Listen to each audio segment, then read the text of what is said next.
Right మళ్ళీ వస్తాను రఫీ గారు మీ దగ్గరికి మనతోటి చీకటి వంశీదీప్ గారు ఉన్నారు జనసేన పార్టీ నాయకులు. వంశీ గారు గుడ్ మార్నింగ్ అండి.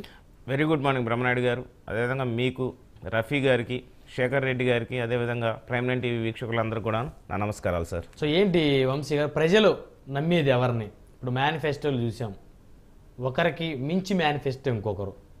వైకాపాకి డబుల్ ఉంది మేనిఫెస్టో ఈసారి, తెలుగుదేశం పార్టీ మేనిఫెస్టో, కూటమి మేనిఫెస్టో, టీడీపీ, జనసేన, బీజేపీ. అందులోనూ ప్రత్యేకించి చెప్పాలంటే కర్ణాటకలో తెలంగాణలో కాంగ్రెస్ ఏ విధంగా మహిళలకు ఉచిత బస్సు ప్రయాణం ఉందో, మరి ఇక్కడ కూడా కూటమి మేనిఫెస్టోలో కూడా ఉచిత బస్సు ప్రయాణం ఉంది. అదేవిధంగా 18 సంవత్సరాలు నిండిన ఆడబిడ్డలకి నెలకు 1500 రూపాయలు. ఆ విధంగా మేనిఫెస్టోలు అయితే బ్రహ్మాండంగా అద్భుతంగా ఉన్నాయి కూటమి మేనిఫెస్టోలు.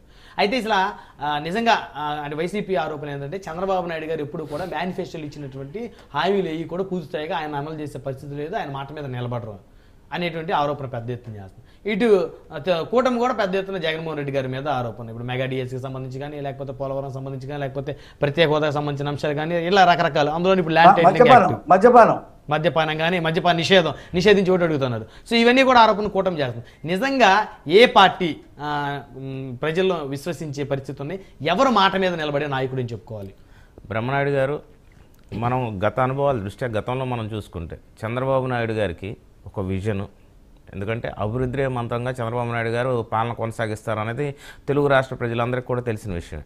ఈరోజున హైదరాబాద్ అవ్వచ్చు, లేకపోతే అమరావతి అవ్వచ్చు, చంద్రబాబు నాయుడు గారు అభివృద్ధి మంత్రంగా ఈరోజు హైదరాబాద్ సిటీ ఏదైతే ఉందో సైబరాబాద్ని ఆయన నిర్మించి ఈరోజున లక్షలాది మందికి ఈరోజున ఉపాధి కల్పించేటువంటి, అదేవిధంగా ఇప్పుడు మనం ఇక్కడ ఉన్నటువంటి తెలుగు ఇది విజయవాడ ప్రాంతం, ఆంధ్ర ప్రాంత వాసులు అందరం కూడాను హైదరాబాద్ ఎందుకు తట్టాబుట్ట సర్దుకొని వెళ్ళాల్సిన పరిస్థితి ఏర్పడిందంటే అక్కడ ఒక క్రియేట్ చేశాడు, ఒక ఎంపైర్ క్రియేట్ చేశాడు చంద్రబాబు నాయుడు గారు. ఒక విజన్ తోటి, ఒక దార్శనికతతోటి అభివృద్ధిని ఆ విధంగా చూపెట్టగలనని చెప్పేసి ఎక్స్పీరియన్స్డ్ పాలిటీషియన్గా చంద్రబాబు నాయుడు గారు ఆల్రెడీ ప్రూవ్డ్. జగన్మోహన్ రెడ్డి గారు కూడా ప్రూవ్ చేసుకున్నారు ఏ విధంగా క్విట్ ప్రో ద్వారా తన ఆస్తుల్ని ఏ విధంగా కూడబెట్టుకోవచ్చో, లేకపోతే కోట్లు ఏ విధంగా పడగలెత్తవచ్చు అనేది ఆయన కూడబెట్టుకున్నారు. సరే, అది పక్కన పెట్టేస్తే అండి, ఈ రోజున జగన్మోహన్ రెడ్డి గారు, చంద్రబాబు నాయుడు గారు, మా ప్రభుత్వం అదే ఏదైతే మా అలయన్స్ పవన్ కళ్యాణ్ గారు, చంద్రబాబు నాయుడు గారు, భారతీయ జనతా పార్టీ కూటమి ఒకవైపు, జగన్మోహన్ రెడ్డి గారు ఒకవైపు తోటి మేము వెళ్తున్నాం. ఈ రోజున మేము ఇచ్చినటువంటి ఎన్నికల హామీలు ఎందుకనంటే ఎస్, ఏ రాష్ట్రానికైనా కానీ, ఏ ప్రభుత్వానికైనా సరే అభివృద్ధి, సంక్షేమం రెండు ఉండాల్సిందే. చంద్రబాబు నాయుడు ఏదైతే జగన్మోహన్ రెడ్డి గారు గత 5 ఏళ్ల పాలనలో కేవలం సంక్షేమం మీద ఆయన దృష్టి పెట్టారు. ఆయనే చెప్పుకొచ్చారు. నిన్న మొన్న కూడా ఒక ఛానల్కి ఏదో ఇచ్చినట్టున్నారు, తెలుగు ఆఫ్టర్ లాంగ్ టైం తర్వాత ఆయన మీడియాని ఫేస్ చేసినట్టున్నారు.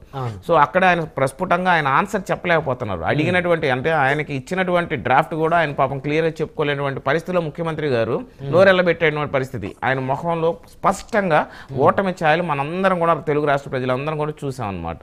దానికి సమాధానం చెప్పబోతున్నారు. ఏ అభివృద్ధి చేసామనంటే, నేను పోర్ట్లు కడుతున్నాను, లేకపోతే నేను స్కూల్కి పెయింట్లు వేసాను, సచివాలయానికి నేను కొత్తగా సృష్టించాను, లేకపోతే మా బొమ్మలు పెట్టాను, ల్యాండ్ టైటిలింగ్ యాక్ట్లో నా ఫోటోని ఆ పాస్ పుస్తకాల మీద వేసుకున్నాను. ఇవి ఆయన తీసుకొచ్చిన అభివృద్ధి. ఆయన చెప్పుకొస్తున్న ముఖ్యమంత్రి గారు ఆ విధమైనటువంటి మాటలు చెప్పుకోవచ్చారు. వేరే చంద్రబాబు నాయుడు గారు, మా ఉద్దేశం ఏంటంటే అండి, మా అలయన్స్ పవన్ కళ్యాణ్ గారు, చంద్రబాబు నాయుడు, భారతీయ జనతా పార్టీ, మా అలయన్స్లో మేము అభివృద్ధి, సంక్షేమం రెండు కళ్ళుగా మేము ముందుకు వెళ్ళలేనటువంటి పరిస్థితి. చంద్రబాబు నాయుడు గారు అభివృద్ధి ధ్యేయంగా ముందుకు వెళ్తే, పవన్ కళ్యాణ్ గారి ఆధ్వర్యంలో సంక్షేమం ప్రజలందరినీ కూడా, అంటే కృష్ణార్జునులాగా ఒకవైపు పవన్ కళ్యాణ్ గారు, ఒకవైపు చంద్రబాబు నాయుడు గారు. చంద్రబాబు నాయుడు గారు అభివృద్ధి మీద ఫోకస్ చేస్తే, పవన్ కళ్యాణ్ గారు తెలుగు రాష్ట్ర ప్రజల్ని చల్లగా ఉండే విధంగా సంక్షేమ పథకాలు అందే విధంగా. రెండు ప్రశ్నలు మీకు. ఒకటి, మొదటిది, చంద్రబాబు నాయుడు గారు హైదరాబాద్ను అద్భుతంగా డెవలప్ చేశారు, చేయబట్టి లక్షలాది మందికి ఇక్కడ ఉద్యోగ అవకాశాలు దొరుకుతున్నాయని చెప్పి. మరి ఇదే చంద్రబాబు నాయుడు గారు 2014 నుంచి 2019 వరకు ఆంధ్రప్రదేశ్కి ముఖ్యమంత్రి, నవ్యాంధ్రప్రదేశ్కి, మరి అక్కడ ఎంత ఎంప్లాయ్మెంట్ క్రియేట్ చేయగలిగారు?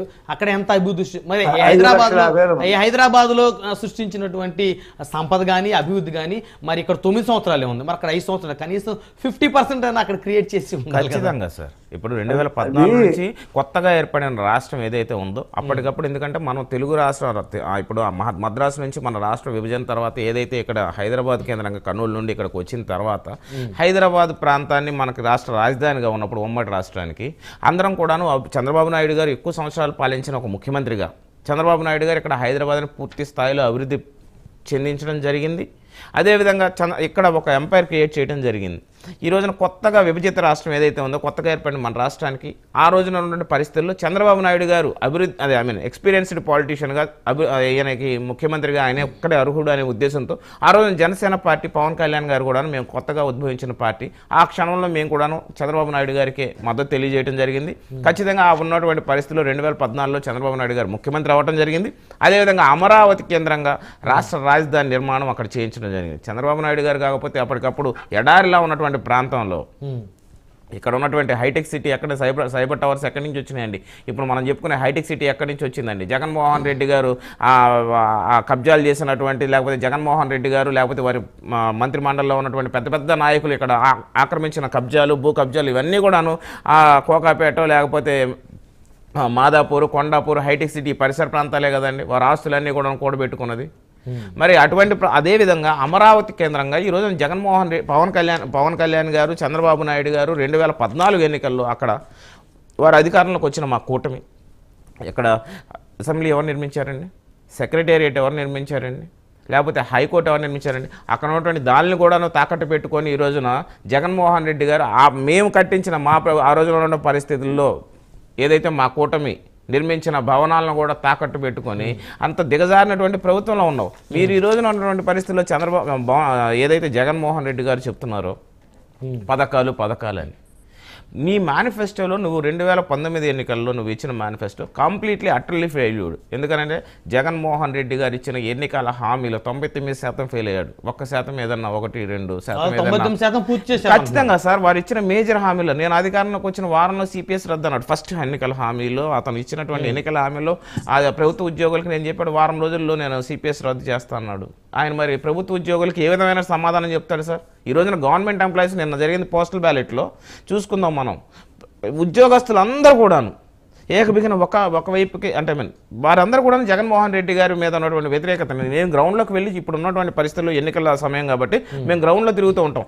జగన్మోహన్ రెడ్డి గారి పట్ల వ్యతిరేకత ఉంటుంది అని చెప్పేసి అనుకున్నాం. కానీ ఈ స్థాయి వ్యతిరేకత ఈ స్థాయి ప్రజా వ్యతిరేకత ప్రజల్లో ఎక్కడ పెట్టినా ఎవరిని అడిగినా వారందరూ కూడా ఒకటే మాట అంటున్నారు, కేవలం సంక్షేమం అంటున్నారు. అంటే ప్రజలు కూడా వెక్స్ అయిపోయారండి.